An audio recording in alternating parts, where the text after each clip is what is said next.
আসসালামু আলাইকুম বন্ধুরা, পাশে থাকেন, পুরোটা ভিডিও দেখতে থাকেন। আজকে আমি কি করলাম, কি দিয়ে কি বানাচ্ছি।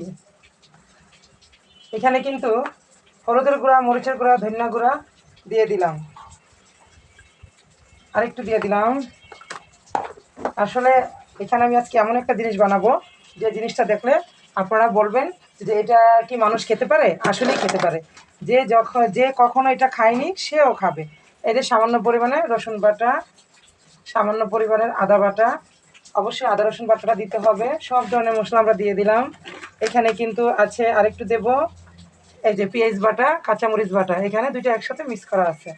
অবশ্যই সব কিছু আমরা একত্রে দিয়ে দেবো। কি বানাচ্ছি ভিডিওটা পুরোটা দেখে তারপর বলবেন। এখানে আমি এই যে টমেটো দিয়ে দিচ্ছি, টমেটো বাটা, সামান্য পরিমাণের লবণ। এটাকে ভালো করে চটকে নেব, খুব ভালোভাবে এটাকে মিশিয়ে নিতে হবে। তা আমার সবগুলো বাটা ছিল তাই বাটা দিয়েছি। আপনাদের যদি বাটা না থাকে অবশ্যই সামান্য পরিমাণে সব কিছু একত্রে বেটে নেবেন।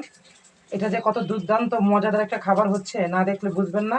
এই জন্য বলছি পুরোটা ভিডিও দেখবেন, দেখলে বুঝবেন। যে কখনো খায়নি সেও খাবে। তা এটা কি বন্ধুরা, এই দেখেন এটা কি। অবশ্যই সবাই চিনেন, করলা। কিউব কিউব করে করলাগুলি কেটে নিয়েছি। আমি একে একে করলাগুলি দিয়ে দেব। এখন বলছি আমি করলা ভুনা করব। তো করলা ভুনা সবাই খেয়েছেন কিনা আমি জানি না। অবশ্যই না খেলে একটু খেয়ে ট্রাই করবেন। এইভাবে যেভাবে পুর দেব, দিয়ে দিয়ে আমি এই করলাটাকে আস্তে আস্তে ভাজি করব। তো এখন একটু মাখিয়ে নিচ্ছি করলাটাকে, দেখালাম আর কি কড়াইতে দিয়ে।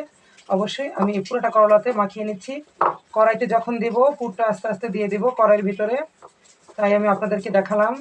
এইভাবে রাখবেন কড়াইয়ের ভিতরে, আর এই যে এইভাবে পুরটাকে পাতলা করে করে এই পুরটাকে এখানে দিয়ে দিবেন। এইভাবে দিয়ে দিবেন। তো এটা এইভাবে দিয়ে দিলে তারপর আস্তে আস্তে দেখবেন এটা কি হয়। তো একে একে আমরা এই করলাগুলি দিয়ে দিচ্ছি। এভাবে আমরা প্রত্যেকটা করলা দিয়ে দেবো। চুলার আঁচটা অবশ্যই আমরা কমিয়ে রাখবো। এই যে পুরগুলো দিয়ে দিচ্ছি, এই পুরগুলো কিন্তু আস্তে আস্তে করলাটা সিদ্ধ হবে, আবার আমাদের এই পুরগুলো হয়ে যাবে। একসাথে এই পুরগুলো আমরা সবগুলিতে দিয়ে দেব। এই যে বন্ধুরা, একে একে আমি সবগুলি করলা দিয়ে দিলাম। এটা চুলাটা আস্তে আস্তে জাল দিয়ে ঢেকে দেবো, এটা হয়ে যাবে। এটা খেতে যে কত মজা, না খেলে বুঝবেন না বন্ধুরা।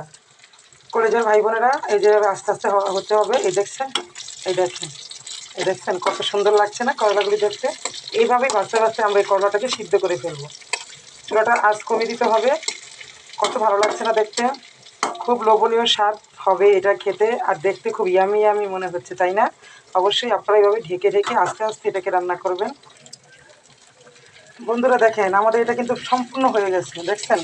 এই দেখেন উপাট দেখিয়ে দিচ্ছি, এপাটও দেখিয়ে দিচ্ছি। আর এই দেখেন এই যে নরম হয়ে গেছে, দেখছেন? একবারে নরম হয়ে গেছে। তো এইভাবে রান্না করলে আমি কথা দিতে পারি আপনারা আঙ্গুল চেটে পুটে খাবেন। যে কখনো করলা খায় না পিতার জন্য সেও খাবে। অবশ্যই কমেন্টে জানাবেন আমার রেসিপিটা কেমন হয়েছে। আল্লাহ হাফেজ।